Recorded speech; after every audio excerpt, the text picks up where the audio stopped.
Au nom du Père et du Fils et du Saint-Esprit. Amen. Bonjour à tous et bienvenue dans la suite et fin de cette partie de notre série Réponses orthodoxes aux nouveaux iconomachs qu'on avait intitulée « Pas de vénération des images à l'époque de Saint Basile », point d'interrogation, la 6e grande section. Même si on a déjà fini avec tout ce qui est vraiment du 4e siècle, on va continuer des textes du début du 5e siècle et ensuite on va conclure un petit peu sur ce thème-là. Saint Augustin, on va revoir quelques passages de Saint Augustin, donc du début du 5e siècle, qui montrent qu'il n'est pas du tout contre les images chrétiennes. Un passage qu'on a déjà vu précédemment dans un autre contexte, du sermon 316 sur la fête du martyr Étienne au paragraphe 5. Un sermon qui aurait été prononcé donc dans un sanctuaire construit à Hippone, spécifiquement pour recevoir les reliques de Saint Étienne, vers 424. Donc on est à peu près 6 ans avant la mort de Saint Augustin. Saint Augustin nous dit aux fidèles dans ce sermon, prononcé donc par l'évêque Augustin dans son diocèse d'Hippone, c'est une image si charmante que celle-ci. Dulcissima pictura est ec, sur laquelle vous pouvez voir Saint Étienne se faire lapider. Ubi videtis sanctum Stephanum lapidari. Et Saül portant les manteaux de ceux qui le lapident. Cet homme est, ouvrez les guillemets, Paul, apôtre de Christ Jésus, fermez les guillemets, 1 Corinthiens 1:1. Cet homme est, ouvrez les guillemets, Paul, le serviteur du Christ, fermez les guillemets, Romains 1:1. Ce qui s'appelle Saül, au moment où Saint Étienne se fait lapider, évidemment, il n'est pas encore converti au christianisme. Oui, tu as très bien écouté la voix qui te disait « Pourquoi me persécutes-tu » Actes des Apôtres 9:4. Tu as été humilié, puis relevé, Saint Augustin s'adresse rhétoriquement à Saint Paul, humilié comme persécuteur, relevé comme prédicateur. Dis-le-nous qu'on l'entende, Paul, serviteur du Christ Jésus par la volonté de Dieu. 2 Corinthiens 1:1. Toutes ces choses qu'affirme saint Paul après sa conversion. Certainement pas par ta propre volonté, n'est-ce pas, cher Saül? Nous le savons, nous avons vu les fruits qui émanaient de ta volonté propre. Étienne a été lapidé par ta volonté. Nous pouvons voir les fruits qui sont advenus par la volonté de Dieu. Tu es lu en tout lieu, chanté en tout lieu. En tout lieu, tu convertis au Christ les cœurs qui s'opposent à lui. En tout lieu, comme un bon pasteur, tu rassembles de larges troupeaux. Tu règnes à présent aux côtés de celui que tu as lapidé, Saint Étienne, qui règne lui-même avec le Christ. Vous pouvez tous deux vous y voir l'un l'autre, vous pouvez tous deux entendre mon sermon. Veuillez prier tous deux pour nous. Ambo pro nobis orate. Il vous écoutera tous deux, celui qui vous a couronné. Ambos vos exaudiat, qui vos coronavit. Évidemment, il s'agit du Christ ici. L'un en premier, Saint Étienne, l'autre par la suite, Saint Paul. L'un qui souffrit la persécution, l'autre qui persécuta. Le premier était alors un agneau, l'autre un loup. À présent, cependant, les deux sont des agneaux. Saint Étienne et Saint Paul auprès du Christ, couronnés tous les deux par le martyr, puisque Saint Paul est aussi mort en martyr par la suite. Puissent ces agneaux nous reconnaître et nous apercevoir au sein du troupeau du Christ.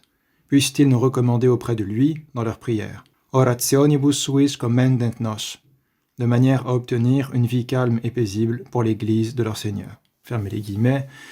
C'est donc dans la 5e section de ce sermon 316 sur la fête du martyr Étienne de Saint Augustin.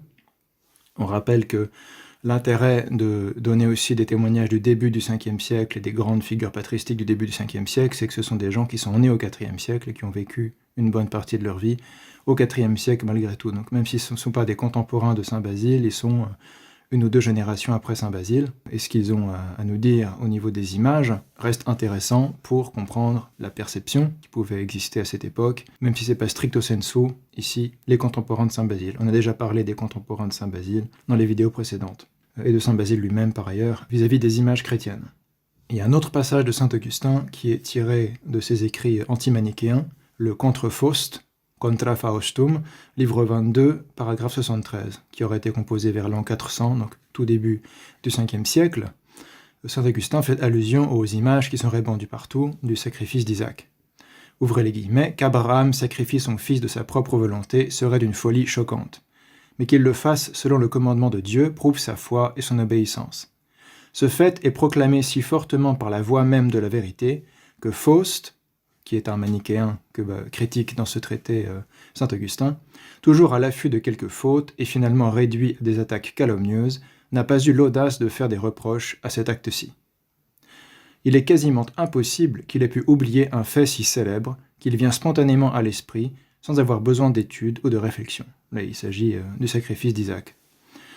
Il est en effet répété par tant de langues et représenté par des peintures en tant de lieux, tot locis pictum, que personne ne peut feindre de fermer les yeux ou de se boucher les oreilles. C'est un témoignage qu'en Afrique, probablement, et pas seulement en Afrique, partout dans l'Empire, mais sans doute saint Augustin parle de choses que les Africains peuvent voir également, en Afrique proconsulaire. Les représentations du sacrifice d'Isaac sont pléthores, on en trouve partout, et en fait, ça remonte à l'art synagogal du Second Temple. On a déjà ce type de peinture dans les synagogues anciennes, qui représentent ces événements de la vie des patriarches et des prophètes de l'Ancienne Alliance. Donc ce sont des thèmes qui sont répandus très tôt au sein des églises chrétiennes, puisqu'ils sont déjà présents dans l'art synagogal de l'époque de l'incarnation du Christ. Voilà pour saint Augustin, ces deux passages qui montrent qu'il n'est pas du tout iconophobe, puisqu'il ne s'oppose pas ici à ces images dont il parle. Il utilise l'image de la lapidation de saint Étienne, qui est sans doute une fresque ou une mosaïque dans le sanctuaire qu'il a établi, érigé à Hippone. Il l'utilise pour ensuite nourrir son sermon et s'adresser à saint Paul et demander les prières de saint Étienne et de saint Paul qui sont représentées sur l'image. Et ici, il utilise les représentations du sacrifice d'Isaac pour montrer que tout le monde connaît cette histoire. Même les manichéens ne peuvent pas dire le contraire, ne peuvent pas dire que c'est faux et n'importe quoi, parce qu'ils connaissent cette scène représentée partout, etc. Donc, c'est une utilisation apologétique positive des images chrétiennes, et même d'images qui remontent au judaïsme du Second Temple, quand il s'agit du sacrifice d'Isaac, évidemment. Ensuite, en retournant du côté oriental, du côté grec, égyptien du Sinaï, il y a une lettre qui est attribuée à saint Nil le Sinaïte, au préfet Olympiodore, qui est daté du début du 5e siècle. Pareil, saint Nil le Sinaïte, c'est un contemporain exact de saint Augustin, saint Jérôme, etc. Il serait né au ciel vers 430, exactement comme saint Augustin. Et on trouve le texte grec de cette lettre au préfet Olympiodore dans Thumel Frühgeschichte, source qu'on a utilisée abondamment parce qu'à la fin de ce livre, il y a une anthologie des textes grecs critiques qui sont pertinents vis-à-vis de la doctrine des icônes. Donc ça réunit les sources principales sur la question au niveau de l'Église orientale. C'est que des sources grecques. Et on peut trouver une traduction anglaise de cette lettre dans Mango, The Art of the Byzantine Empire, qui est une anthologie en anglais des textes les plus importants sur la question des images chrétiennes en Orient également. Sauf que Thumel, il y a les textes originaux, et dans Cyril Mango, on trouve les traductions anglaises, qui datent de 1972. Donc ça commence à dater un peu, mais je ne pense pas qu'il y ait d'équivalent qui ait été publié entre-temps. Donc c'est toujours utilisé et cité par les spécialistes actuels. Donc j'ai traduit de l'anglais au français, tout en regardant un peu le texte grec. Je me suis basé sur la traduction de Cyril Mango. Étant sur le point de construire une grande église en l'honneur des saints martyrs, prostimin ton agion martyron, tu me demandes par écrit s'il sied de placer leurs images dans le sanctuaire. To ipafton ikonaste anathine ento hieratio, dans la mesure où ils ont rendu témoignage au Christ par leurs exploits de martyrs, leur labeur et leur sueur, c'est-à-dire les sueurs qu'ils ont répandues pour le Christ. Première chose ici, on voit que cet Olympiodore à qui s'adresse saint Nil le Sinaïte veut construire une église en l'honneur des saints martyrs. Prostimin ton agion martyron. Donc déjà, on peut observer à nouveau cette idée de l'honneur qui n'est pas la même chose que l'adoration. L'église va être dédiée en l'honneur des saints martyrs, mais on va y adorer la Sainte Trinité. On va y adorer Dieu, évidemment, mais on peut supposer qu'il y aura la présence de reliques de saints martyrs dans ce lieu saint pour consacrer cette église, et donc c'est en leur honneur, et ça nous fait penser au sermon de saint Augustin concernant les reliques de saint Étienne, quand il dit « on a construit un temple à Dieu, un autel à Dieu sur les reliques de saint Étienne ». Oui, c'est bien un sanctuaire ou un martyrium dédié à saint Étienne, et dédicacé à saint Étienne, mais qui est avant tout un temple pour adorer le seul vrai Dieu, mais qui contient les reliques de saint Étienne. Donc c'est le même principe à chaque fois. Ça suppose la distinction entre l'honneur et l'adoration, toutes ces pratiques-là de l'Église ancienne, évidemment. Puisque aucun auteur ne dit qu'on va adorer, du grec latrevin, latria, les reliques des martyrs. On va les honorer, comme dit si bien saint Jérôme et saint Cyril. On va les honorer, on va leur donner une proskinisis relative, une vénération relative, à cause de leur rapport avec Dieu. C'est ce qui est précisé ici également. Est-ce qu'il sied de placer leurs images dans le sanctuaire, les images des martyrs, dans la mesure où ils ont rendu témoignage au Christ, donc à cause de leur relation de témoins du Christ.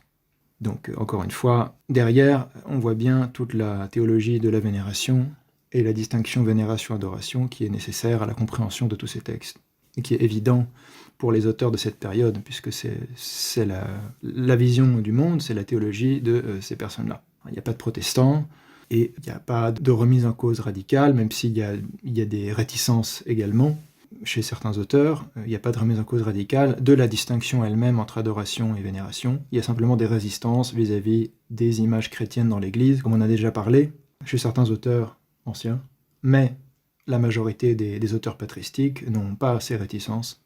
Donc, encore une fois, le but de ces vidéos, c'est de montrer quel est le consensus, le témoignage majoritaire de cette époque, qui est iconophile assez clairement. Si on fait la liste des textes qui seraient clairement iconophobes, on voit que c'est très minoritaire. C'est pour ça que ça ne l'a pas emporté historiquement. Avant la grande crise iconoclaste et l'iconoclasme impérial, ce sont des courants qui n'ont vraiment pas tellement d'importance ou de soutien. C'est des petites anecdotes ici et là.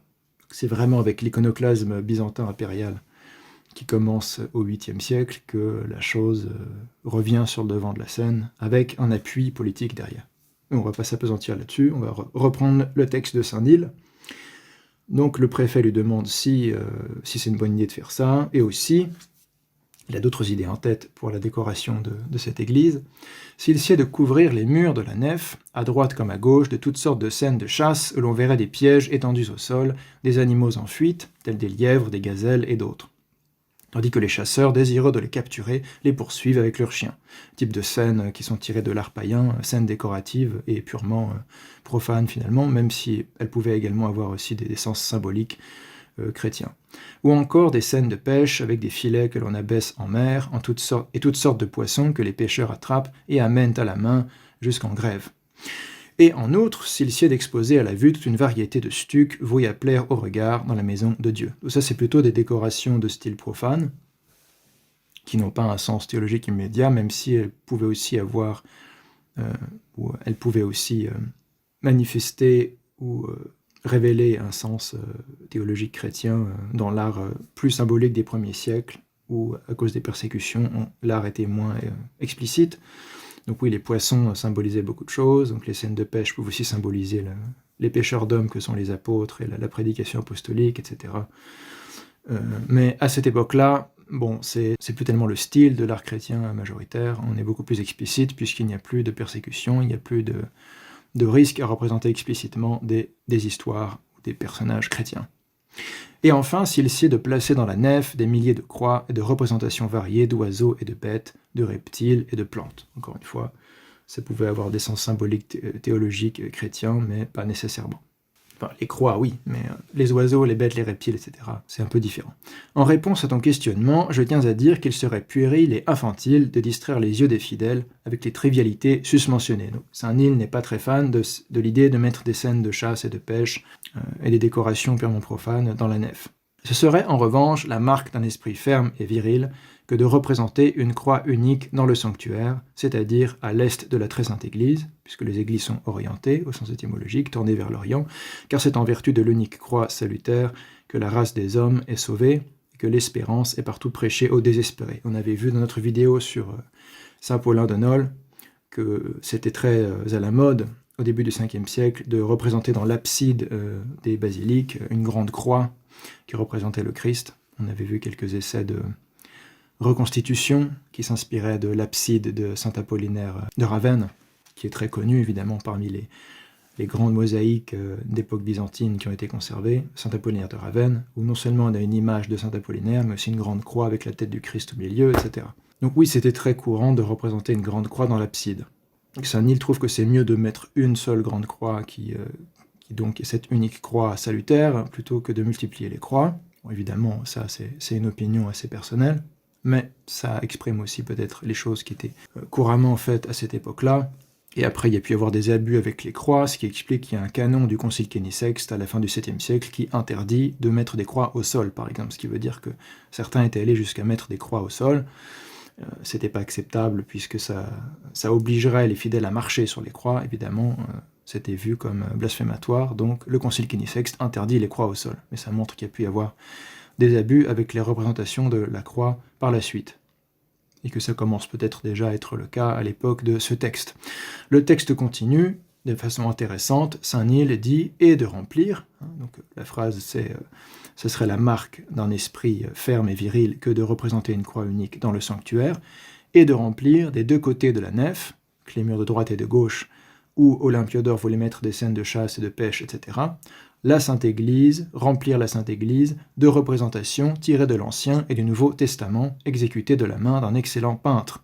Historion de paleas keneas diathikis plirose ensen ke ensen chiri kalistosographu, en sorte que ceux qui ignorent les lettres et se trouvent dans l'incapacité de lire les Saintes Écritures, par la contemplation de la peinture, des theoria tisdographias, puissent prendre conscience des actes virils de ceux qui ont authentiquement servi le Dieu véritable, et être ainsi excités à l'imitation de ces hauts faits glorieux et dignement célébrés. Un peu plus loin, pour ce qui est de la nef, qui est divisée en maints compartiments de différentes sortes, je considère qu'il est suffisant de placer une seule vénérable croix dans chacun d'eux, tout ce qui n'est pas nécessaire devant être omis. Donc, il est pour un programme plutôt sobre, Saint-Nil, mais il y a quand même cette idée de frise, d'image, de grands modèles de l'Ancien et du Nouveau Testament qui nous rappellent aussi Saint Paulin de Nol. Les programmes de Saint Paulin de Nol pour la basilique de Nol et de Fundi.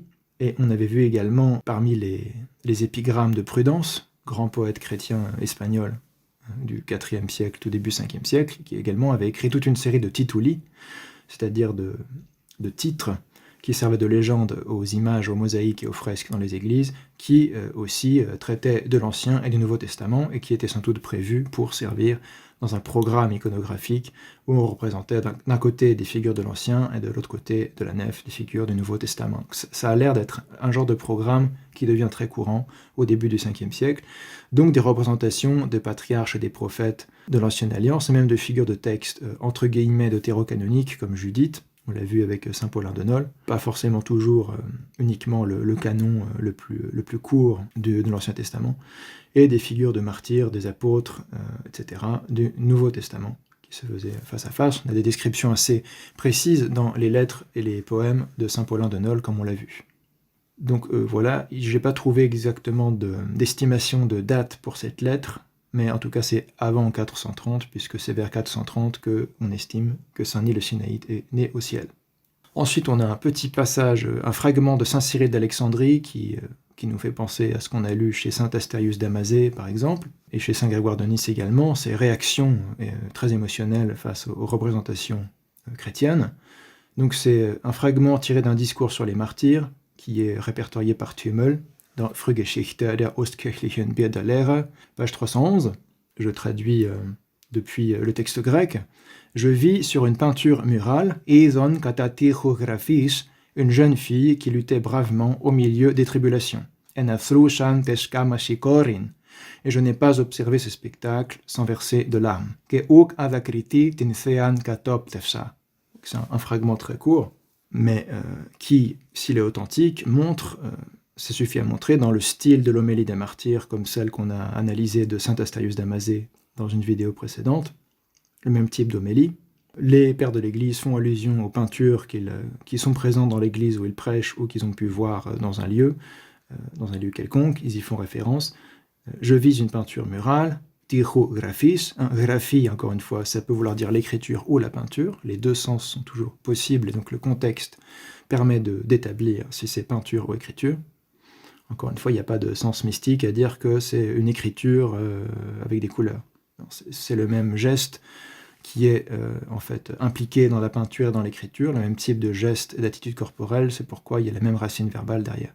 Donc zographos, on a vu que c'était le peintre, littéralement celui qui peint ou écrit les choses vivantes, mais il peint les choses vivantes, en fait, il n'écrit pas. Donc il raconte, Saint Cyril d'Alexandrie raconte qu'il a vu une peinture représentant le martyr, une jeune fille martyre. Elle luttait bravement au milieu des tribulations, ça veut dire que ça représentait les souffrances, les tortures que subissait cette martyre, comme c'est souvent le cas, des fresques, des types de fresques qu'on trouvait dans les martyriats dès le IVe siècle, c'est-à-dire dans ces chapelles ou églises qui étaient établies sur le site, souvent des martyrs, dont l'Église préservait les reliques. Et souvent, les reliques étaient contenues dans l'autel, ou alors il y avait un sarcophage avec le corps complet du martyr et l'autel construit sur le sarcophage, etc. On a vu des descriptions assez précises et intéressantes chez Prudence aussi, dans le Peristéphanon, le livre des couronnes de Prudence, qui est le premier grand livre de cycle d'hymnes dédié aux martyrs en Occident. Et saint Cyril nous dit qu'il n'a pas pu se retenir de pleurer devant ces images. Donc c'est vraiment quelque chose qui, loin d'être répugnant pour la plupart des pères de l'Église, quelque chose qui les émeut et qui les touche en tant que chrétiens. Et saint Grégoire de Nice dit la même chose, encore une fois, devant des peintures du sacrifice d'Isaac. On a déjà cité ce texte précédemment.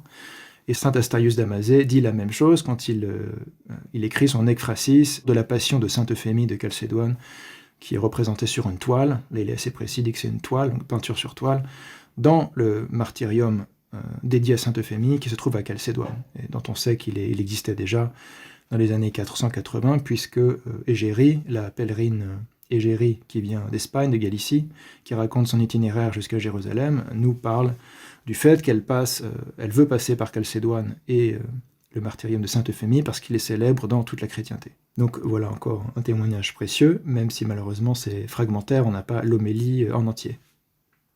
Enfin, on va s'arrêter avec, pour ce qui est des citations patristiques, avec un témoignage de Théodoret de Cire concernant les icônes de saint Siméon Stylite. Il y a deux Siméon Stylite, l'ancien et le jeune. Ici, je crois qu'il s'agit de l'ancien, de mémoire, mais donc l'ancien, il est du IVe siècle, et saint Siméon Stylite, oui, saint Siméon Stylite, le jeune, il est du VIe siècle, donc ça peut pas être lui. Théodoret de Cire écrit au Ve siècle, donc il s'agit de saint Siméon Stylite l'ancien, qui a vécu au IVe siècle.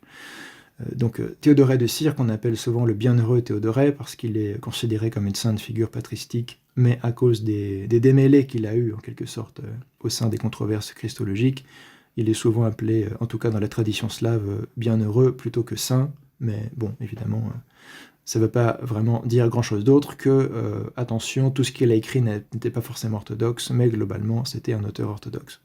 Donc il a écrit une histoire des moines de Syrie, qui s'appelle aussi Histoire Philotée, qui est vraiment le grand best-seller sur le monachisme et l'ascétisme syrien. C'est un peu l'équivalent des patérikas égyptiens, l'équivalent des apophthegmes des pères du désert égyptiens et de l'histoire lausiaque de Palladios et de ce type de textes.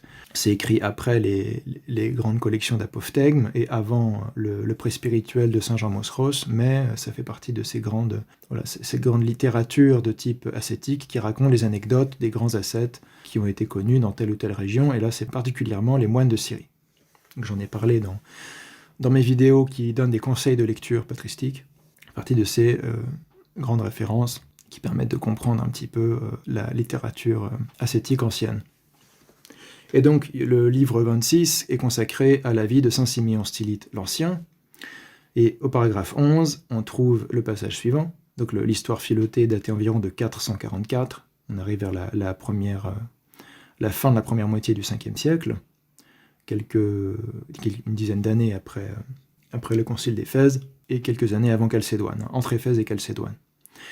Car ce ne sont pas seulement les habitants de notre empire qui affluent, mais encore les Ismaélites, les Perses et les Arméniens qui leur sont assujettis, les Ibères, les Homérites et les peuples qui sont encore plus à l'intérieur que ceux-ci. Alors le peu toujours facile de savoir qui ça désigne. Les Ismaélites, peut-être que ça désigne les Arabes, difficile à savoir exactement. Évidemment, ce n'est pas les Ismaéliens au sens religieux, puisqu'ils n'existent pas encore.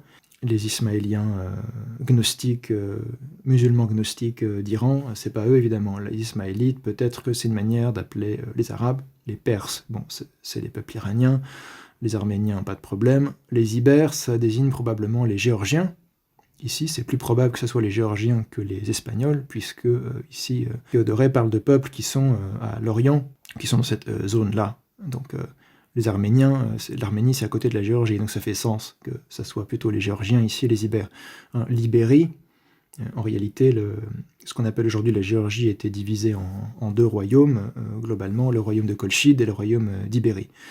Donc voilà, c'est la région du Caucase, et les Homérites, alors je ne sais pas du tout qui c'est. En tout cas, peut-être un peuple sémitique des environs, Théodoret poursuit, donc tous ces gens-là viennent vénérer Saint Siméon Stylite, pas seulement des gens de l'Empire.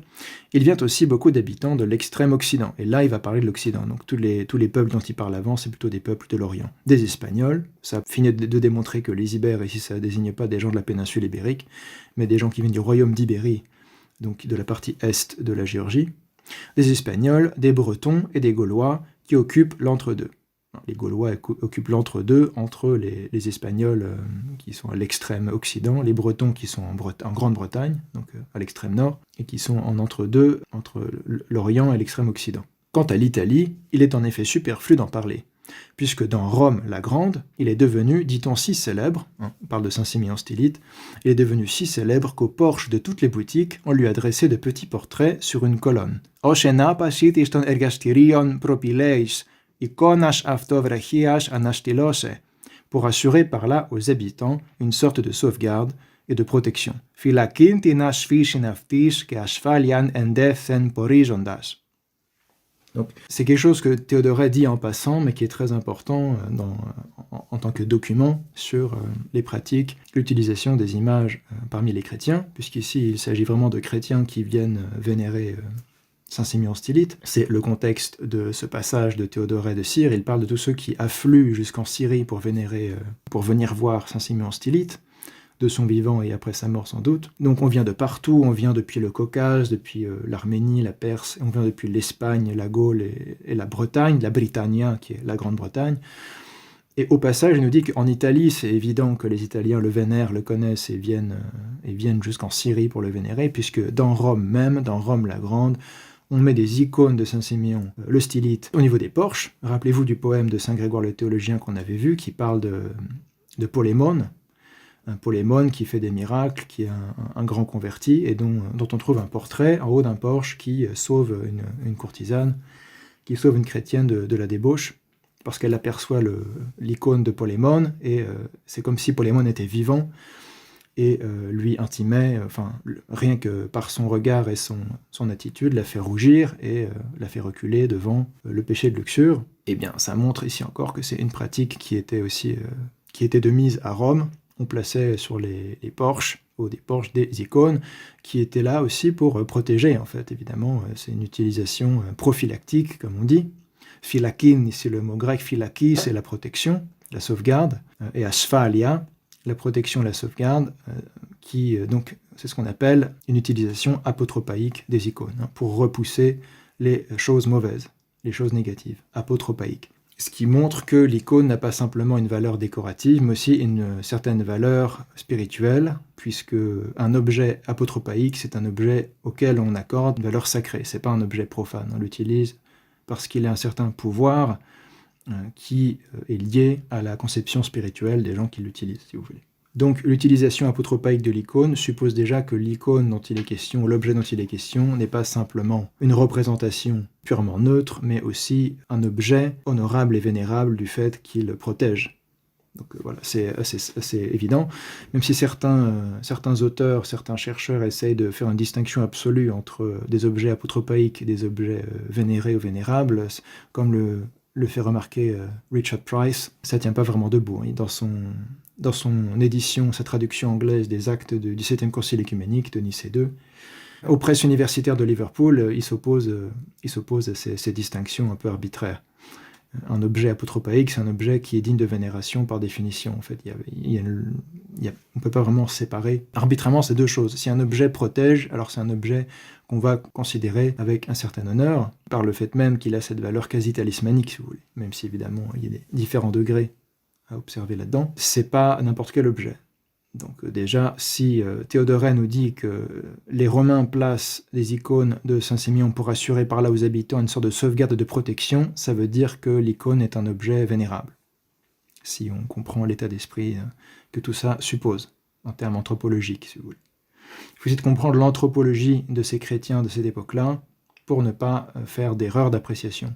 Considérer que oui, ils font des images, mais bon, c'est la même chose que quand nous, on fait des images à notre époque. Non, c'est très différent parce que nous, on a une relation à l'image qui n'a plus grand-chose à voir avec la relation que les chrétiens de cette époque avaient avec les icônes. Alors, les orthodoxes ont encore ce rapport-là avec certains types d'images qu'ils identifient comme des icônes, mais c'est plus globalement le rapport à l'image qu'on a dans nos sociétés de manière générale.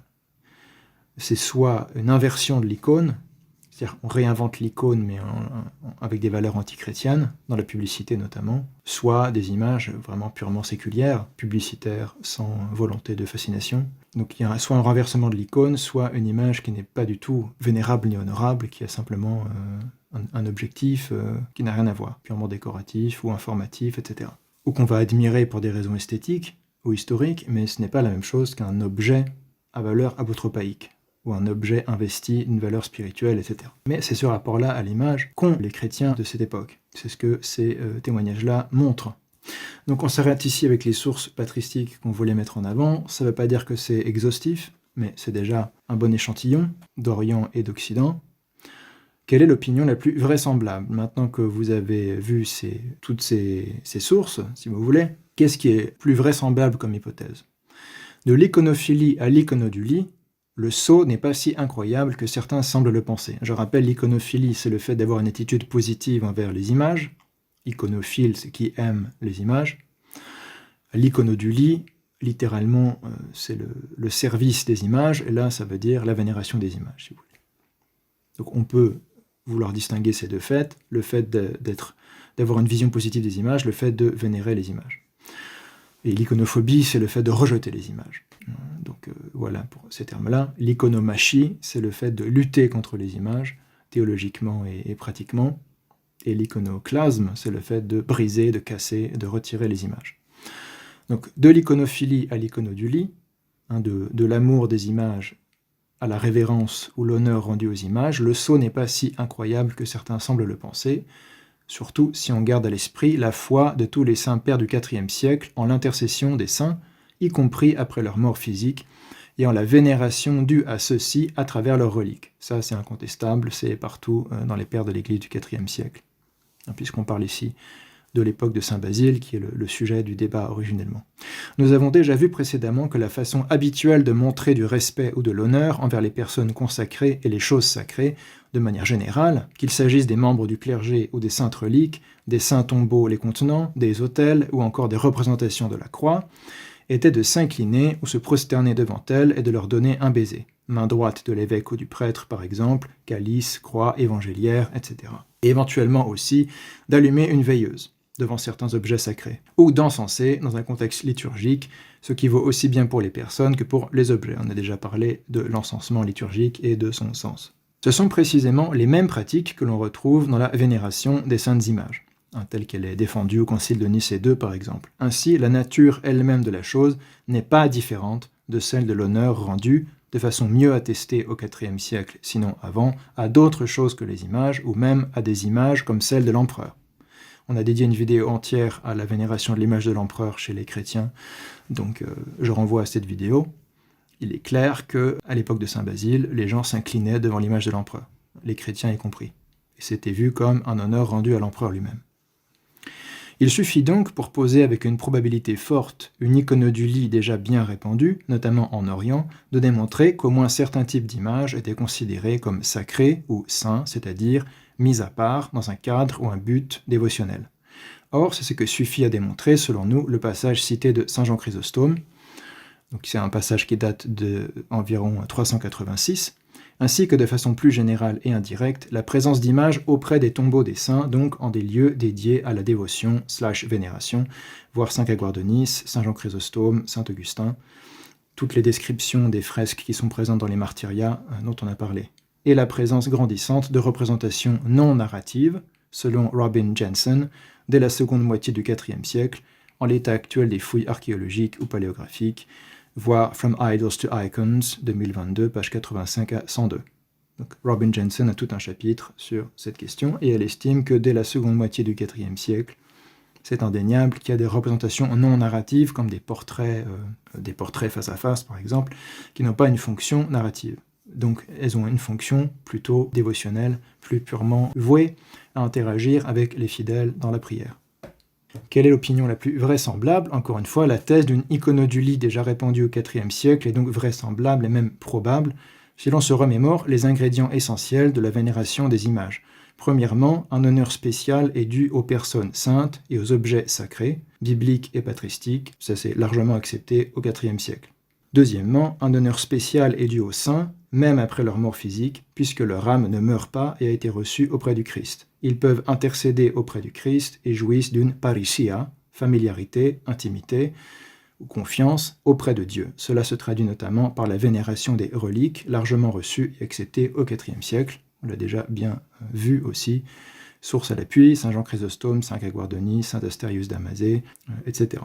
Troisièmement, cette honoration, on a vu que c'était un terme qui existait en français médiéval, donc ce n'est pas un néologisme, cette honoration se traduit concrètement par des prosternations, inclinations, des baisers, ou en tout cas un contact révérencieux et affectueux, des prières dites en présence des objets concernés, bien qu'adressées au Christ et aux saints, largement pratiquées et acceptées au IVe siècle, notamment dans les martyriats.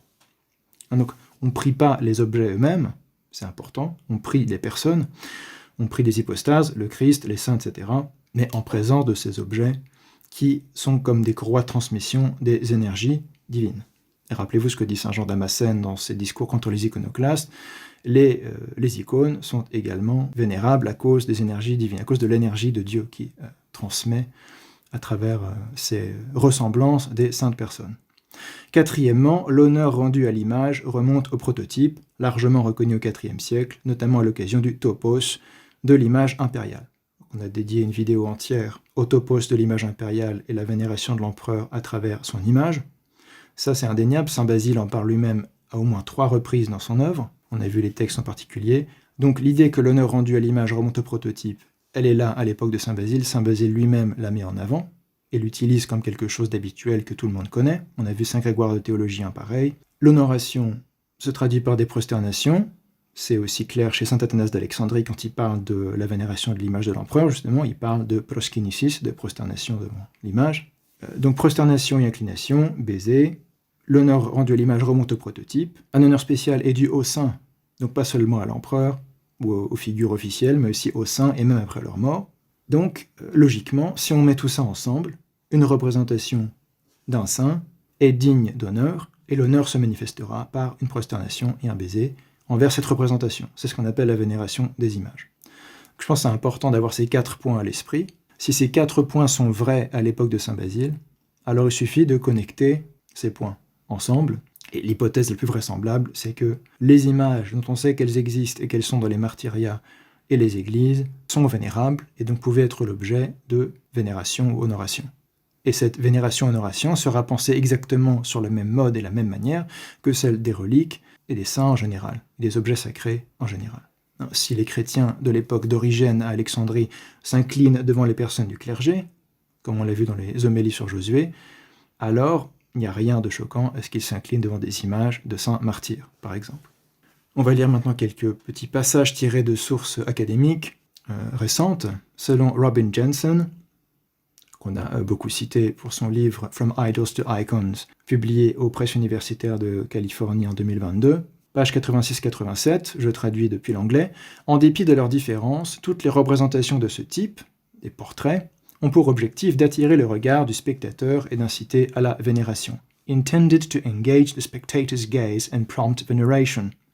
Dans la catacombe romaine de Pierre et Marcellin, un exemple relativement tardif de fresque des catacombes, daté de la fin du IVe ou du début du Ve siècle, on peut voir un Christ à longue barbe, auréolé et vêtu d'une tunique pourpre, assis sur un trône et flanqué de Pierre et Paul. Évidemment, l'image se trouve dans les illustrations du livre. Pour ceux que ça intéresse, vous pouvez même trouver une version sans doute en fichier de ce livre et voir les images, les illustrations qui sont fournies par Robin Jensen. Plus bas, au niveau inférieur du mur, se trouvent les 4 martyrs Marcellin, Pierre, Tiburtin et Gorgonius, chacun identifié par son nom. Juste en dessous du Christ se tient un agneau au sommet du rocher du paradis. Il s'agit d'un motif ou d'un thème symbolique identique à celui que dépeint saint Paulin de Nol dans ses tituli pour les absides des basiliques de Nol et de Fundi, voir la lettre 32 à Sulpice Sévère, paragraphes 10 et 17. Lettre rédigée en 404, donc c'est exactement l'époque dont il est question ici. Également pour cette catacombe de Pierre et Marcellin à Rome. Pierre, Paul et les 4 saints martyrs sont tournés vers le Christ dans une attitude qui semble inviter les spectateurs à lui adresser leurs prières. Gesture toward Christ as if beckoning the viewer to offer him their prayers. Voilà ce que nous dit Robin Jensen, et elle considère que c'est dès la deuxième partie du IVe siècle ce type de représentation non narrative qui incite à prier à travers ce médium des images qu'on trouve notamment dans les catacombes, dans les martyriats, etc. Ça ne veut pas dire forcément que c'est partout dans les églises, mais en tout cas, c'est présent partout dans l'Empire, dans certains lieux de dévotion. Un peu plus loin, page 107 de la même source, même ces portraits qui pouvaient se trouver inclus au sein de scènes narratives, telles les peintures décrites par Basile, Astérius et Prudence, ainsi que par saint Grégoire de Nice, saint Paulin de Nole, saint Sulpice Sévère ou encore saint Augustin d'Hippone, on peut rallonger la liste, incitaient les spectateurs à interagir avec eux par la prière. Prompted viewers to engage them prayerfully. Dans cette sorte de rencontre face à face, les images devenaient les véhicules par lesquels on pouvait vénérer leurs modèles. The images became vehicles for offering veneration to their models. Encore une fois, Robin Jensen n'a aucun problème à dire que dès la deuxième partie du IVe siècle, qui est l'époque de saint Basile, on voit des images portraits qui ont pour objectif l'interaction dans la prière. On retrouve ça dans les textes de saint Paulin de Nole aussi notamment, comme on l'a vu. Ces images sont des véhicules par lesquels on peut vénérer leur modèle. C'est le même principe que l'image de l'empereur. Il n'y a pas de raison de penser que ce que dit saint Basile vis-à-vis de l'image impériale ne peut pas valoir pour une image de saint martyr, pour une image du Christ, pour une image de la très sainte mère de Dieu, pour une image d'ange, etc. Il n'y a aucune logique là-dedans. Tirer cette conclusion ne fait pas sens. Dire « Oh, les chrétiens vénéraient l'image de l'empereur, mais alors ils faisaient des images des saints par ailleurs, mais ils vénéraient pas du tout les images des saints », ça paraît complètement arbitraire. Même s'il est vrai que certains auteurs étaient iconophobes. Encore une fois, les deux ne peuvent coexister à la même époque parce qu'il n'y a pas forcément de décision universelle sur le sujet à cette époque. Mais c'est globalement très répandu, ces images de saints martyrs, de martyria, et c'est très répandu, la vénération des images de manière globale. C'est même pas un truc des chrétiens, c'est un truc de devoir civique qui ne dérangeait pas les chrétiens à partir du moment où ça ne les obligeait pas à sacrifier à des idoles. C'est ça qu'il faut comprendre. Les chrétiens font une différence entre sacrifier aux idoles et rendre honneur à une image qui représente quelque chose d'honorable, même si c'est un empereur païen par ailleurs.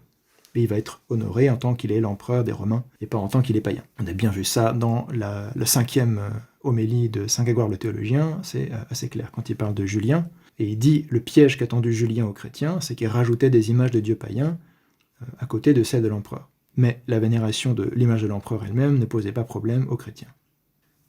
Là, je vais citer un article de Jensen qui est publié dans une collection d'articles de Brill, la collection qui s'appelle A Companion to Byzantine Iconoclasm, publiée en 2021, donc c'est les sources les plus récentes qu'on puisse trouver. Jensen a participé avec un article qui s'appelle Figural Images in Christian Thought and Practice Before Circa 500. Donc, images figurées dans la pensée chrétienne et la pratique chrétienne avant le VIe siècle, avant les environs de l'an 500, donc le VIe siècle, donc ça parle essentiellement des 3e, 4e, 5e siècles dans cet article. À la page 141 de la collection éditée par Humphreys. Vers le début du 5e siècle, la valeur de l'art narratif religieux pour instruire les spectateurs ou celle des portraits pour faciliter la prière ou la vénération d'un saint, elle l'affirme très clairement sans réserve, Portrait images for facilitating prayer or veneration to a saint, semble avoir été globalement approuvée par beaucoup, voire par la plupart des autorités ecclésiastiques, approved by many, if not most church authorities, en dépit de la potentialité d'une incitation à l'adoration en termes propres, despite its potential for prompting adoration on its own terms. Donc elle a compris quand même qu'il y a une différence entre la vénération et l'adoration dans les textes et dans la vision des choses des chrétiens de l'époque. Et que donc on fait des images qui incitent à la vénération d'un saint, il pourrait y avoir un danger d'idolâtrie, mais malgré ce danger possible, la plupart des autorités ecclésiastiques approuvent, ce qui suppose qu'elles vont aussi enseigner ce qu'il est bon de faire ou de ne pas faire, et qu'elles vont corriger les excès. C'est ce qu'on observe globalement. Certains protestants ont peur en disant « Attention, si on permet les images dans les églises, qui va savoir qui fait de l'idolâtrie, qui ne fait pas de l'idolâtrie ?» Oui, mais on peut raisonner comme ça avec tout et rentrer un peu dans un délire qui n'est pas très sain. Le clergé est là pour enseigner et corriger les choses. Donc évidemment, c'est ça le truc. S'il n'y a personne pour enseigner, évidemment, ça peut partir dans des excès. N'importe quelle chose peut partir dans les excès. La Bible peut être traitée comme une idole. Si le clergé n'est pas là pour enseigner que non, le livre, la Bible n'est pas Dieu, on ne va pas adorer la Bible. Donc tout peut partir en excès si évidemment on n'enseigne pas par les sermons, par les explications, les limites de ce qui est bon de faire, ce qui n'est pas bon de faire, etc. Encore une fois, c'est le rôle de l'Église, de son autorité d'enseignement, de son charisme d'enseignement, etc. Donc quel que soit le sujet, pas simplement pour les icônes, mais en général, concernant tous les dogmes de la foi, toutes les pratiques de la piété, c'est le rôle de l'Église de cadrer les pratiques des fidèles, justement. Petite note concernant faciliter la prière ou la vénération d'un saint, ce qui suppose un minimum d'attitude de vénération vers l'image elle-même, avec ou sans contact direct avec l'image. On ne peut pas démontrer que toutes ces images supposaient un contact direct. D'ailleurs, certaines images est peut-être trop en hauteur, si c'est des images qui sont en haut des murs ou au niveau des plafonds, des absides, etc. Mais ça n'empêche pas un rapport avec l'image, même à distance, si l'image n'est pas accessible, évidemment. Mais à partir du moment où elle est accessible, ça pouvait, et même devait au sens où c'est probable, inclure des attitudes physiques de vénération, comme prosternation, baiser, etc. Deuxième note, concernant l'adoration en termes propres, Robin Jensen n'est jamais très clair sur ce qu'elle entend par adoration et comment cette dernière se distingue ou non de la simple vénération. C'est une faiblesse de son analyse et de son livre. C'est d'ailleurs le principal point faible de son analyse des sources patristiques et chrétiennes anciennes. Ce vague conceptuel, sur un tel point clé, déforme de fait en partie son interprétation des sources. Elle ne fait aussi jamais de distinction nette, dans sa lecture des apologistes, entre le fait de représenter Dieu, ou la divinité en tant que telle, et celui de représenter le Christ selon la chair, ce qui est également problématique. Si on ne fait pas de distinction, on va confondre des propos qui sont tenus sur le fait de représenter Dieu en lui-même, ou Dieu le Père, avec les représentations du Christ. C'est deux choses différentes, parce que même si le Christ est Dieu, sa particularité au sein de la Trinité, c'est qu'il a assumé une nature humaine. Donc on ne peut pas mettre une équivalence absolue entre les deux. Beaucoup de sources disent que Dieu ne peut pas être représenté, mais ça parle de la nature divine, en général, chez les apologistes du IIe siècle. Ça ne parle pas de l'incarnation du Christ. Ensuite, un court passage de Richard Price, encore une fois, qui est le grand éditeur-traducteur en langue anglaise des actes des conciles œcuméniques au premier millénaire. Le seul qu'il n'ait pas encore fait, c'est le 6e concile œcuménique. Peut-être qu'il n'aura pas le temps de le faire, mais on espère, c'est un travail en cours, on espère que ça sortira quand même un jour. En tout cas, il a publié les actes, une traduction complète des actes des conciles d'Éphèse, de Chalcédoine, de Nicée II, les canons du concile Quinisexte. Tout ce qui manque, ce sont, comme on l'a dit, les actes du 6e concile œcuménique, Constantinople III. Il a fait Constantinople II, il manquerait que le 6e.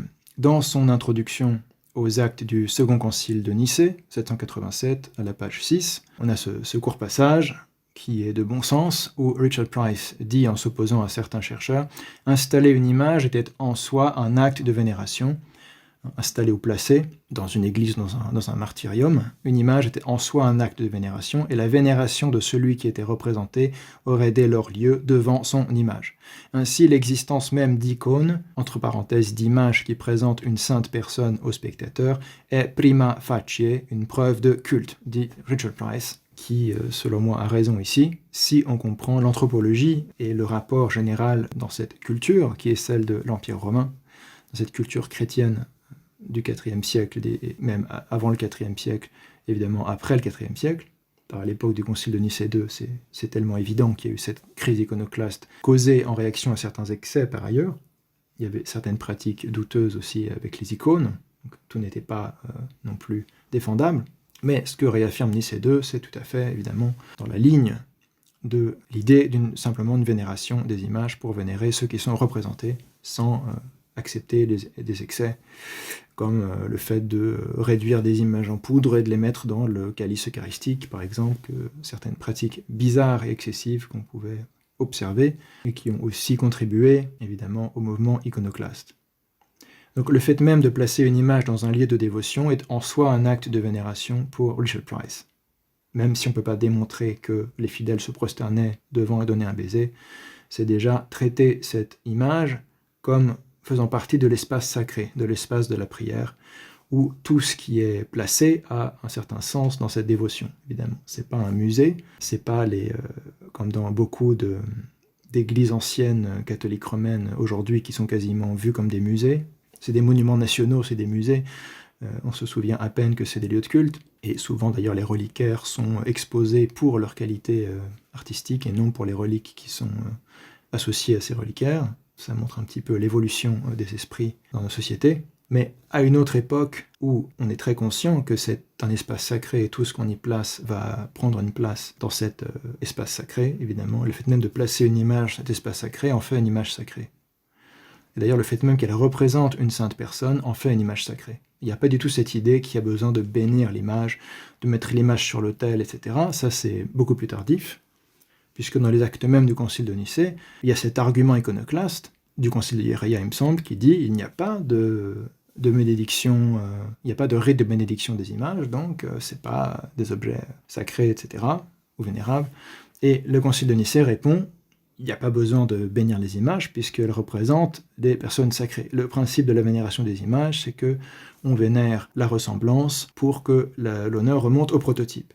Donc, ce qui rend l'image sacrée, c'est le prototype et la ressemblance avec le prototype. C'est pas du tout un acte de bénédiction de l'Église sur cet objet qui en fait un objet sacré.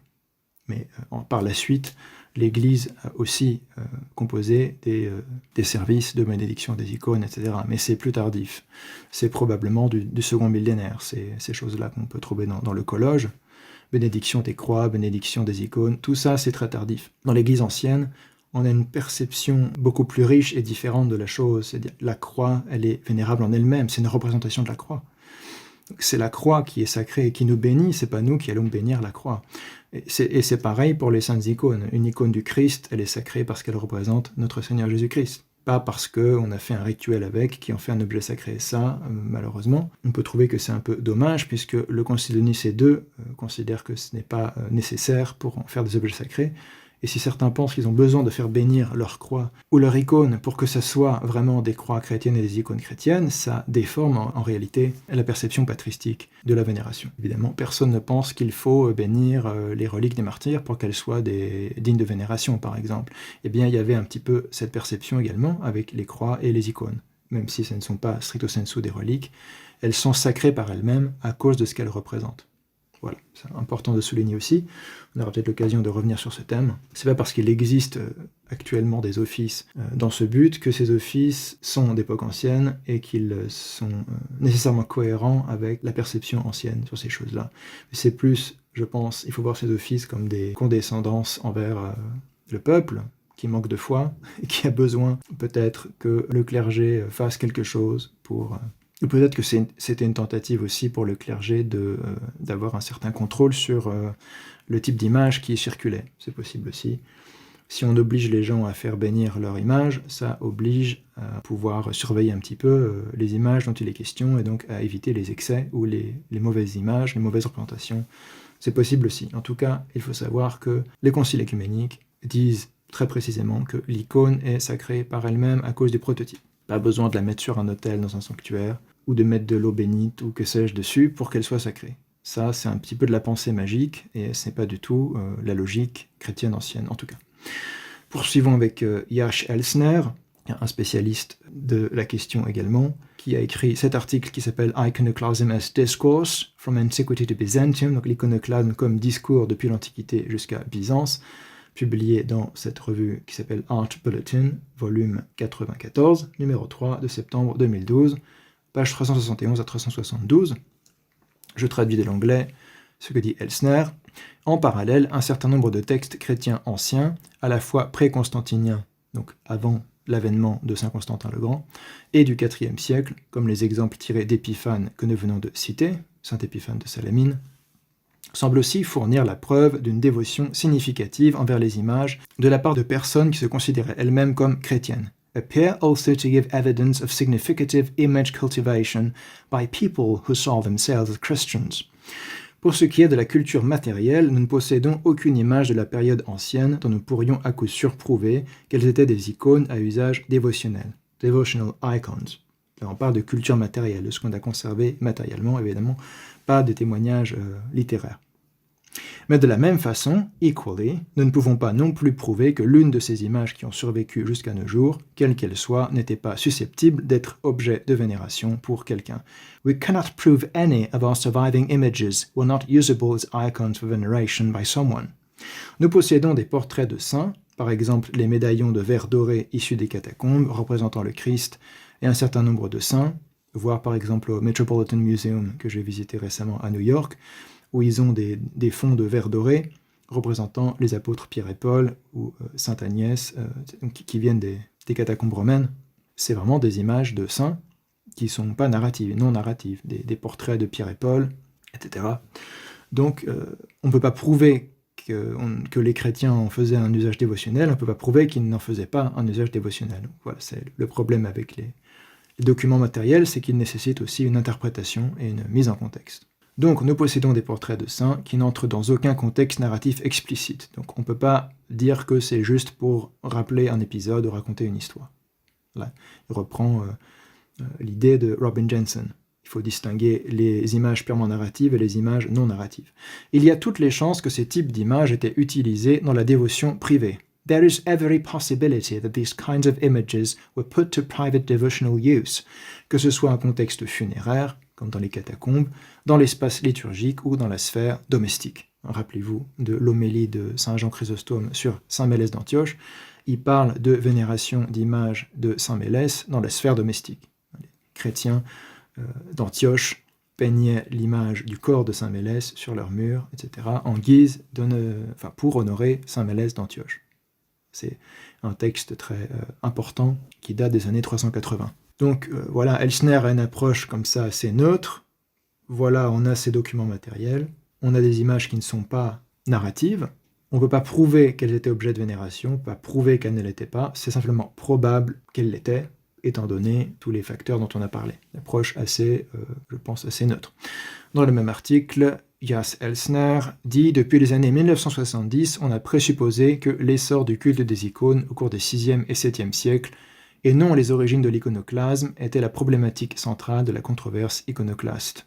Ce modèle d'explication historique, fondé sur les causes prochaines, à savoir un récent essor supposé du culte des icônes, en opposition aux causes de longue durée, telles la persistance de formes de damnatio memoriae, est fondamentalement réaliste. » On a vu que c'était une pratique même du paganisme, supposée par le paganisme romain, que l'image avait une fonction d'honoration, et que donc mépriser une image ou détruire une image avait pour but d'atteindre le prototype de l'image. Et Saint Basile le Grand en parle dans un de ses exemples, où il dit que Satan attaque l'homme qui est l'image de Dieu pour attaquer Dieu lui-même à travers l'homme, et à cette occasion, il utilise l'analogie de celui qui lapide, qui lance des pierres contre l'image de l'empereur pour s'en prendre à l'empereur lui-même.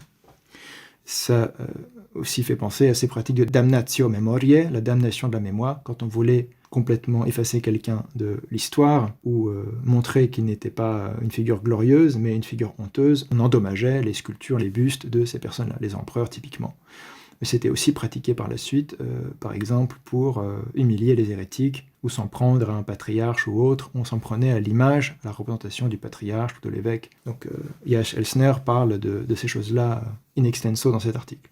Il dit que c'est réaliste, je veux dire par là qu'on présuppose que la raison pour laquelle nous possédons plus de sources textuelles concernant le culte des images du 6e au 8e siècle, c'est qu'un tel culte était réellement plus à l'ordre du jour durant cette période, et non qu'un changement s'est produit au niveau de ce que les textes avaient décidé de mettre en avant. A shift in what text decided to highlight. Autrement dit, un changement au niveau rhétorique plutôt qu'au niveau de la réalité. A shift in rhetoric rather than reality. Je ne vois pour ma part aucune raison de préférer dans ce contexte la réalité à la rhétorique en tant qu'approche interprétative, étant donné la richesse des documents antérieurs. Disons dès les 3e et 4e siècles, dit Elsner, attestant de toute une variété de pratiques envers les images. Varieties of image cultivation, du côté païen comme du côté chrétien. C'est pas l'un contre l'autre, mais les deux avec des visions, des conceptions différentes de la chose d'ailleurs. Ce choix de privilégier le réalisme constitue un jugement de valeur. Je préfère pour ma part laisser la question ouverte. Il est possible qu'il n'y a pas eu d'essor du culte des images, mais simplement un essor du bruit textuel au sujet d'un tel culte dans les documents qui ont survécu jusqu'à nous. Donc ce que dit Elsner, c'est que c'est pas parce que tout d'un coup on a plus de textes et plus de sources que ça correspond à une réalité matérielle, que ça veut dire qu'il y a nécessairement plus de vénération des images. Il peut aussi y avoir des phénomènes purement liés à ce qu'une époque décide de mettre en avant dans les textes. Et il peut aussi y avoir des raisons particulières au fait que pour telle époque, on n'ait pas beaucoup de documents pour attester d'une pratique, même si la pratique a lieu. Typiquement, la persécution des églises. On n'a pas beaucoup de documents qui nous parlent des pratiques chrétiennes dans les premiers siècles. On en a quelques-uns, mais pas tant que ça. aussi parce que l'Église était persécutée, ce qu'il faut prendre en compte. Donc pourquoi au IVe siècle on a toutes ces sources qui apparaissent? Parce que l'Église n'est plus persécutée. Et c'est pas parce que tout d'un coup de nouvelles réalités voient le jour, ce qui est possible aussi dans certains cas, mais c'est aussi parce que tout d'un coup on a accès à tous ces témoignages qui ne sont pas parvenus jusqu'à nous pour d'autres époques, ou alors qui n'étaient même pas produits au même niveau, au même débit à d'autres époques, si vous voulez. Donc on ne peut pas toujours se fier aux documents et au nombre de documents qu'on a pour juger de la réalité matérielle et des pratiques. Donc c'est une observation intéressante.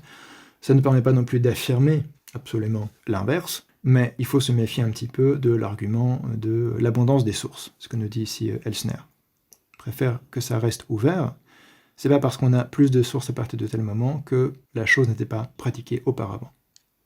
Et Benjamin Anderson, pour citer un dernier spécialiste du sujet, qui a donc contribué à la même anthologie d'études qui s'appelle A Companion to Byzantine Iconoclasm, par un article qui s'intitule Images in Byzantine Thought and Practice circa 500-700, donc les images dans la pensée et la pratique byzantine aux alentours de l'an 500 à l'an 700. Mais il parle aussi de ce qui se passe avant les 6e, 8e siècles, au début de l'article. Donc Benjamin Anderson nous dit « Les inscriptions utilisant la seconde personne nous fournissent des preuves bien plus fortes que les récits assemblés par Kitzinger d'une compréhension culturelle largement répandue du fait qu'une image puisse, pour emprunter la forme de Brubaker et Haldon, servir d'intermédiaire entre le spectateur et la sainte personne représentée. A widespread cultural understanding that an image can serve as an intermediary between the viewer and the holy person represented. Cette compréhension existait déjà bien avant 680. Il parle de cette date parce que Brubaker et Haldon sont des spécialistes qui ont publié un livre avec cette thèse très discutable qu'il n'y avait pas vraiment d'image chrétienne, il y avait vraiment de vénération des images avant 680, ce qui est assez hallucinant en fait. C'est-à-dire que c'est apparu juste quelques décennies avant la première crise iconoclaste. La première vague iconoclaste dans les années 730, et pour Brubaker et Haldon, qui prennent cette position radicale, on peut dire, vis-à-vis de la norme ou le consensus de la recherche sur le sujet, qu'avant 680, il n'y avait pas de vénération des images. Tout ce qui est censé être avant 680, c'est discutable, c'est extrapolé, ou interpolé, etc. etc. C'est une prise de position très sceptique et radicalement sceptique des sources, si vous voulez. Et Benjamin Anderson essaye de montrer que c'est une position radicale, justement, et que il est toujours pertinent de voir les choses comme une progression ou une évolution successive au fil des siècles d'une pratique qui est ancienne. Ça apparaît pas en 680 comme ça. Donc cette compréhension, dit Anderson, existait déjà bien avant 680. Cette idée qu'une image peut servir d'intermédiaire entre le spectateur et la sainte personne représentée, c'est un peu le principe de base de la vénération des images. Avec certitude vers le 6e siècle, dit Anderson, donc bien avant 680 en effet, le 6e siècle, et probablement bien plus tôt. This understanding was available well before 680, certainly by the 6th century and probably much earlier. En effet, plutôt que de devoir choisir entre la date d'émergence du culte des icônes fournie par Kitzinger, qui dit que c'est vers 550, au milieu du 6e siècle, Kitzinger écrit dans les années 1950 et il a été très influent dans les recherches sur le domaine, et celle de Brubaker et Haldon, qui disent que c'est vers 680, donc c'est une date beaucoup plus tardive qu'ils posent, nous devrions considérer l'adresse à un agent à travers sa représentation comme une quasi-constante dans l'histoire à long terme de l'art gréco-romain. We should consider the address to an agent through its representation as a near constant in the long-term history of Greco-Roman art, puisque, selon Anderson, le principe de la damnatio memoriae pratiqué par les Romains païens, par exemple, suppose déjà cette idée. Donc si cette idée est déjà présente à partir de l'époque romaine impériale, au moins à partir d'Auguste, disons, par la suite, alors elle est dans les têtes, dans les idées, dans le zeitgeist de la société dans laquelle vivent les premiers chrétiens. C'est un point de vue intéressant qui essaye de prendre en compte la vision du monde, la vision de la société, l'anthropologie et le rapport à l'image de façon globale dans l'Empire romain ancien, dont font partie les chrétiens. Évidemment. Les chrétiens sont des citoyens, grande partie de cet empire romain qui va de l'Espagne et de la Britannia jusqu'à la Syrie. Pour conclure, une question ouverte et débattue, si on veut être le plus neutre possible.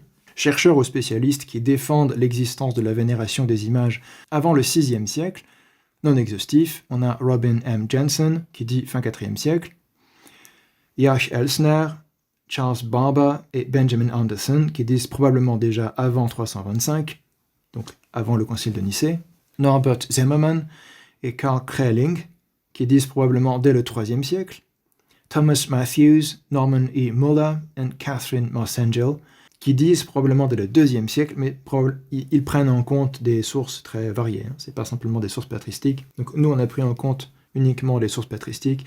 Évidemment, si on prend en compte des sources plus larges qui sont issues d'origines non patristiques, voire non orthodoxes, évidemment, on peut aussi parler de documents du IIe siècle, mais ils vont être issus majoritairement de littérature gnostique ou de sectes qui ne sont pas de l'Église catholique et apostolique. Donc on ne les a pas mis en avant particulièrement, mais si on veut approcher la chose d'une manière plus globale, évidemment, ça explique pourquoi aussi Elsner parle de avant Constantin, c'est parce qu'il prend en compte des pratiques dont on a des documents pour certains groupes qui ne sont pas orthodoxes.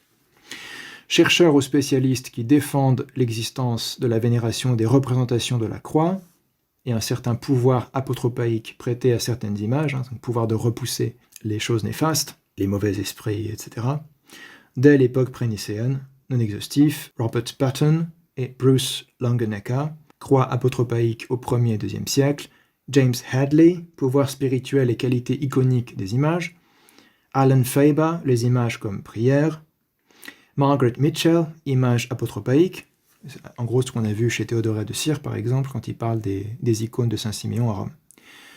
Michael Peppard et Lucinda Driven, images interactives ou appelant un usage dévotionnel, Q.Q.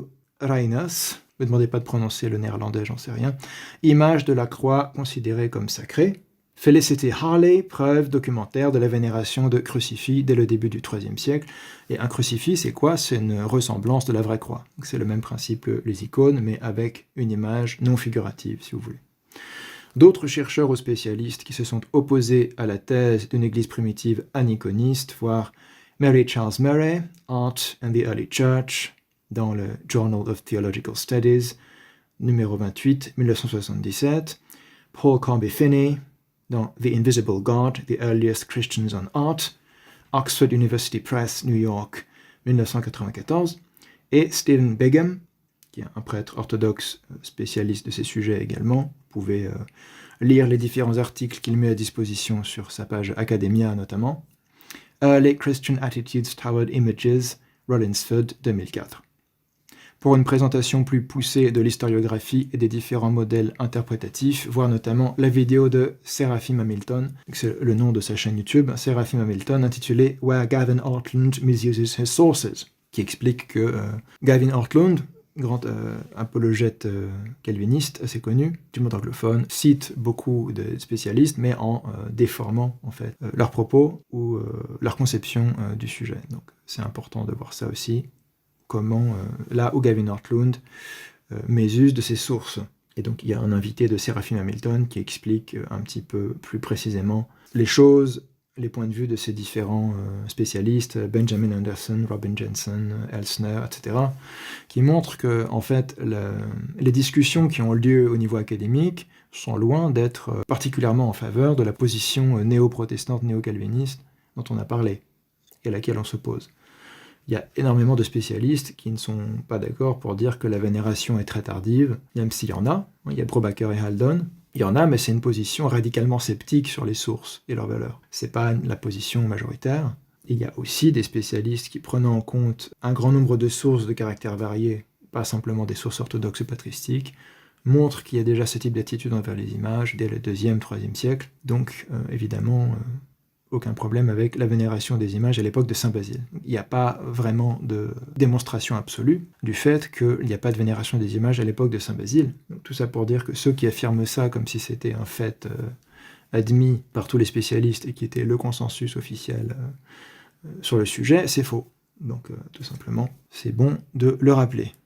Ça ne veut pas dire qu'on peut démontrer positivement la vénération des icônes à l'époque apostolique, évidemment on ne peut pas, on n'a pas les documents qui permettrait de le faire, mais on ne peut pas démontrer l'inverse non plus. On peut simplement montrer des sources qui sont plutôt dubitatives, sceptiques, voire iconophobes, par exemple Eusèbe de Césarée au IVe siècle, ou les écrits attribués à saint Épiphane, qui sont acceptés par beaucoup de chercheurs comme authentiques, qui sont de la fin du IVe siècle, mais qui montrent aussi qu'il y a une vénération des images largement répandue à cette époque, donc c'est un peu à double tranchant. Ceux qui veulent s'appuyer sur ces textes attribués à saint Épiphane sont obligés d'admettre qu'il y a une vénération des images qui est largement répandue dans les années 390, puisque ce sont des textes de 394 et un peu après. Donc voilà, c'est un sujet qui, du point de vue purement académique, est encore fortement discuté, et il faudrait qu'on ait encore plus de documents matériels et littéraires pour tirer des conclusions plus définitives. En tout cas, ce qui est sûr, c'est que les pères de l'Église ne sont pas iconophobes. Si on parle du consensus, on ne peut pas dire qu'ils sont contre les icônes. On est obligé de préciser qui est contre les icônes, à cause de quel texte et pourquoi, etc. Mais globalement, ils sont positifs envers les images chrétiennes. Il n'y a aucun problème avec les images chrétiennes. Première chose, iconophilie, on peut l'affirmer, parce qu'il y a suffisamment de témoignages du IVe siècle qui sont iconophiles. La vénération, on peut la supposer, on peut la déduire à partir des éléments dont j'ai parlé ici.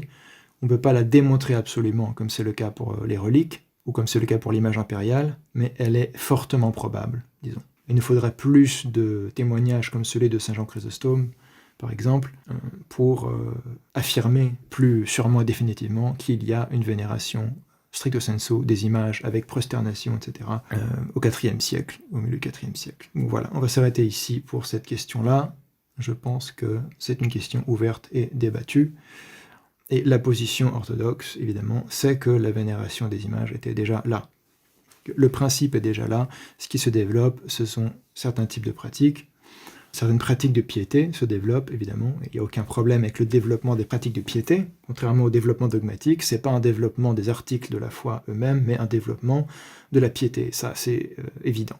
Il y a un développement des services liturgiques, il y a un développement de différentes sortes de pratiques de tous les jours des chrétiens au fil des siècles. Ça n'a jamais été problématique.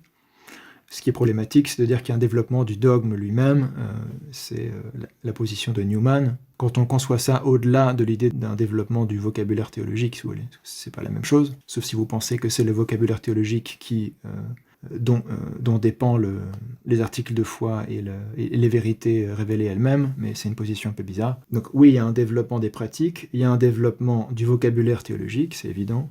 Par contre, il n'y a pas de développement du dogme du point de vue orthodoxe. Donc, ma position, personnellement, c'est que même si on admet qu'il n'y a pas forcément, dès le 1er siècle, la vénération des images telle qu'on la conçoit aujourd'hui dans l'Église orthodoxe, les principes fondamentaux sont très anciens, c'est-à-dire les principes qui régissent cette pratique. Ils sont patristiques, puisqu'on peut les tirer des saints-pères de l'Église, et c'est pas un problème, puisque la vénération des icônes elle-même n'est pas un dogme. Elle est obligatoire dans l'Église, parce que c'est une pratique qui a été sanctionnée par la tradition et par un concile écuménique. Elle est obligatoire, mais elle n'est pas un dogme. Ce sont deux choses différentes, en fait. Le fait qu'une pratique soit jugée obligatoire ne veut pas dire que cette chose obligatoire soit de nature dogmatique. Donc encore une fois, par exemple, faire le signe de la croix, se signer, c'est considéré comme obligatoire, c'est une partie essentielle de la piété chrétienne. Mais le fait de se signer n'est pas un dogme de la foi. Encore une fois, sinon ça serait dans la prédication apostolique la plus explicite. Ça fait partie de la tradition apostolique, évidemment, mais ce n'est pas en soi un dogme. Or, ce qui n'est pas susceptible d'évolution ou de développement, c'est le dogme. En revanche, la vénération des icônes est une pratique qui est fondée sur des dogmes de la foi. Et c'est pour ça que c'est une bonne pratique, une bonne coutume, parce qu'elle est fondée sur des vérités. Et elle est là pour manifester ces vérités plus pleinement encore. De même qu'on écrit des hymnes liturgiques pour exprimer des vérités de foi, on peut peindre des icônes pour exprimer des vérités de foi, mais personne ne considérera que ces hymnes-là sont de nature dogmatique. Enfin, ils renvoient à des choses dogmatiques, mais ils ne sont pas en eux-mêmes un dogme. Par exemple, c'est pas un dogme de la foi qu'on doit réciter un hymne de Saint Jean Damascène sur tel sujet. Pareil, c'est pas un dogme de la foi qu'on doit vénérer une icône de ceci et cela. Par contre, c'est la tradition de piété de l'Église catholique et apostolique. Et à partir de là, ça fait partie des choses qu'on doit accepter et qu'on doit considérer comme bonnes, positives et bénies par l'Église, et qu'on doit pratiquer sous peine d'anathème, parce que c'est l'Église qui dit que, à cause de tous ceux qui s'y sont opposés pour des raisons hérétiques, en fait, ça les poussait à des hérésies christologiques sur l'incarnation. Il faut affirmer les images parce que c'est un moyen d'affirmer ces vérités de foi sur l'incarnation, sur l'Eucharistie,